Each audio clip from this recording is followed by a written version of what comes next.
mrene. Nah, iki nang gone kamar tidur kedua e. Nah, kurang lebih padha kaya ngene. Nang kene iki yo aja kuwatir, ana cecepan AC nang kene nang ndukur sisan kene. Sing pasti pojokan kene ana jendela sisan yo. Nah, saiki langsung lanjut mrene. Menggo nang sebelah kiri kene iki. Lah iki nggone area dapure. Don, dapure wombo yo. Ambek iki apik ana keramik iki ngene, ana motif kaya botol ngene yo. Nah, iki cecepane ready gawe ngecepno magicom ta apa yo.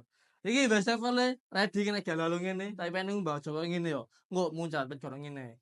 Ndukure iku slidingan. Nah, iki manual iki lho.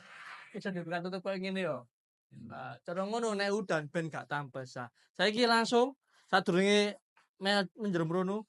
Nah, kene iki tempat area lo di rumah. Iki kerane ready kari nguntir tok. Iki cecepan yo. Nah, saiki langsung lanjut. Mrene lurus. Nah, iki nang kamar mandine. Kiwa tengene wis keramikan. WC-ne duduk, screenshot ready, shower iki ready.